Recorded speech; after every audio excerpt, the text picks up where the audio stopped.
Chapter 2. The Hollow Queen. Part 1. The thing outside Elias's apartment did not sound human. It scraped itself across the concrete exterior of the building with slow, deliberate movements. Nails or claws dragged through stone hard enough to leave grooves in the walls. Screech. The sound crawled straight into Elias's spine. Rain hammered through the shattered apartment window, while thunder shook the city skyline beyond. Lilith stood perfectly still in the center of the room. No teasing smile now. No bluffel sarcasm. The shadows surrounding her thickened unnaturally, swallowing the corners of the apartment in pulsing darkness. And for the first time since she appeared, she looked afraid. Not terrified, but alert in the way apex predators become alert when something dangerous enters their territory. Elias noticed immediately. "You know what that is," he whispered. Lilith's crimson eyes remained fixed on the broken window. Yes. Another impact rattled the building. Closer this time. The lights flickered violently overhead. Something moved beyond the rain. Too large. Too fast. Elias only caught fragments between flashes of lightning. Elongated limbs. Pale skin stretched too tightly over bone. Glowing mouths opening sideways instead of vertically. His stomach twisted. What the hell is that? Lilith stepped backward toward him instinctively. That scared him more than the creature outside, because something ancient inside her had just decided he was worth protecting. That, she said quietly, is called a hollowborn. The shadows around her wrists began curling upward like black flames. They hunt emotional resonance. Elias blinked. "I don't know what that means." "It means," Lilith said softly, "they smelled me finding you." Another scrape echoed across the building exterior. Then silence. Complete silence. Rain still fell. Thunder still rolled. But the creature itself, gone. Elias swallowed hard. That seems worse somehow. It is. Lilith suddenly crossed the apartment and grabbed him by the wrist. Cold fingers. Gentle grip. Move. What? We have maybe 30 seconds before it enters the building. Enter. The apartment door exploded inward.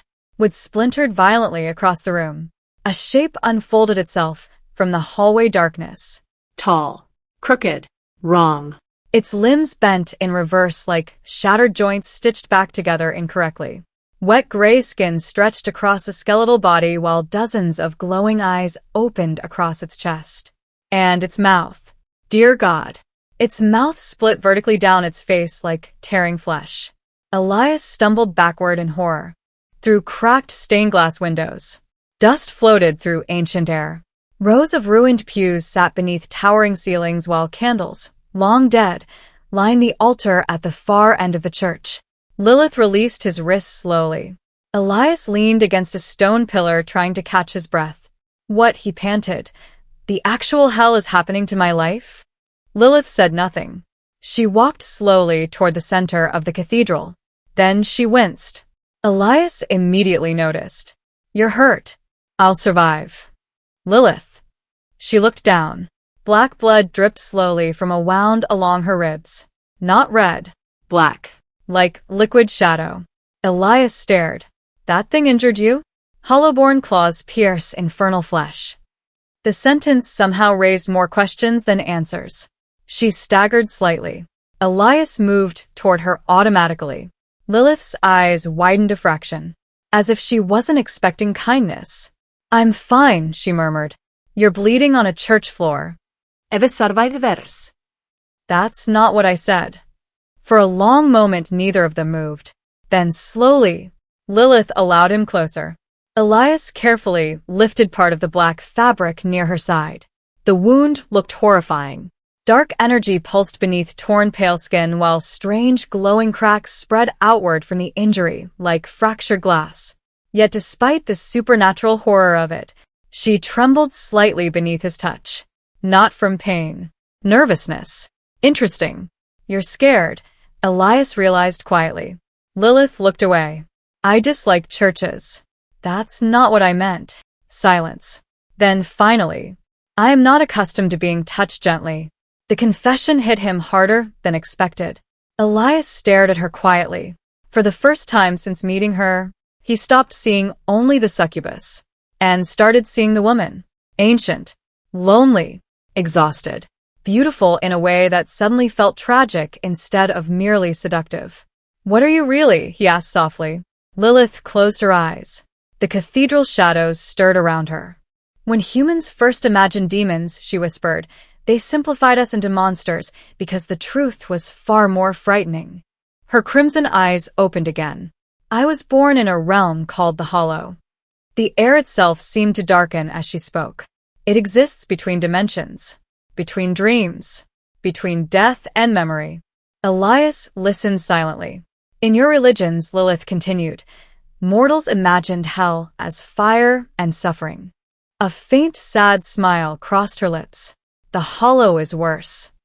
The stained glass windows trembled faintly. Infernal cities stretch endlessly beneath black stars. Oceans are made from forgotten memories.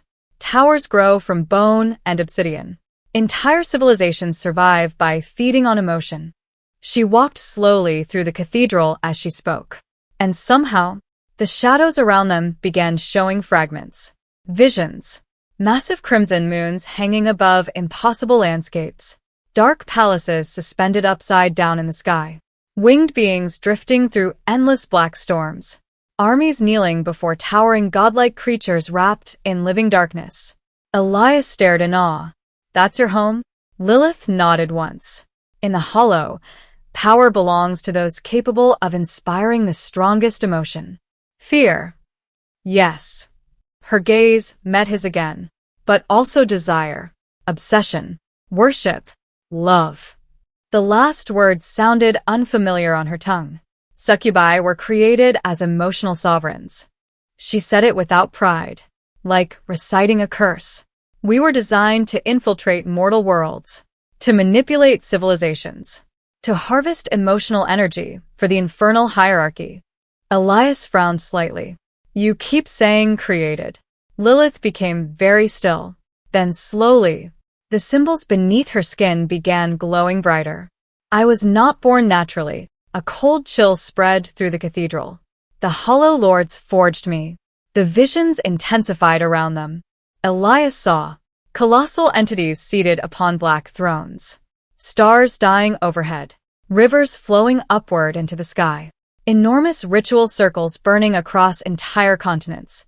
And at the center of it all, her, Lilith, emerging from darkness itself, crowned in crimson fire. Winged. Terrible. Divine.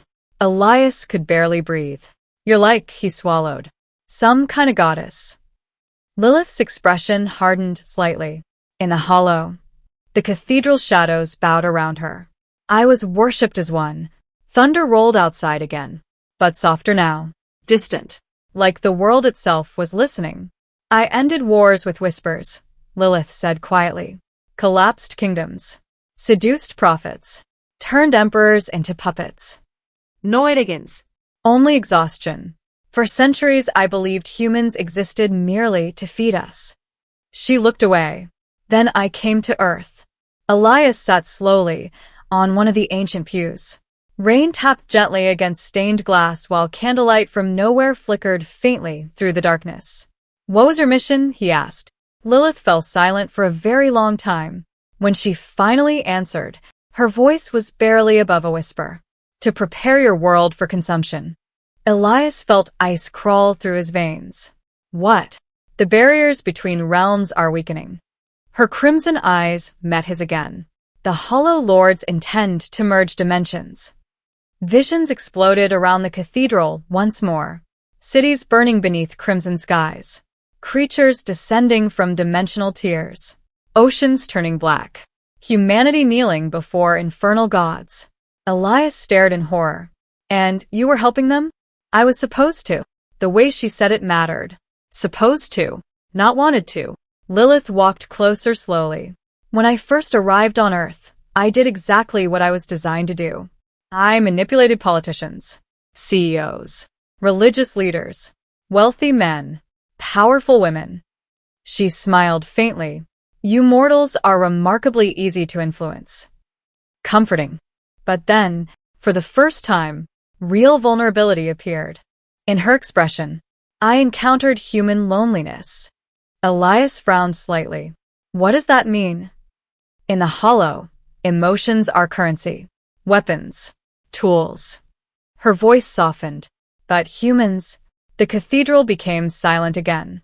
You feel things sincerely. She looked directly at him now. You grieve sincerely. Desire sincerely. Hope sincerely. A pause. And love sincerely. Something tightened painfully inside Elias's chest. Lilith moved closer until she stood directly before him again.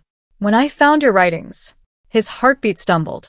I felt something I had not experienced in thousands of years. The symbols beneath her skin pulsed softly. Curiosity. Elias swallowed hard. You were watching me before tonight. Yes. How long? Lilith hesitated. 3 months. 3 months. You cried during a romance anime. Oh my god. You also apologized to spiders before taking them outside. That is not relevant. It was adorable. Elias buried his face in his hands. Lilith laughed softly again. And somehow, that laughter felt warmer now. Less monstrous. More real. But then her expression faded again. There is another reason you matter. Elias looked up. Lilith stared at his chest. Specifically, just beneath his collarbone. A faint crimson symbol had appeared beneath his skin. Glowing softly. His stomach dropped. What is that? Lilith looked genuinely troubled now. When a succubus forms an emotional bond strong enough, she hesitated. Our souls begin intertwining. The cathedral suddenly felt much colder. Elias stared at the mark. So, what does that mean? Lilith's eyes darkened. It means, she whispered, the hollow can see you now.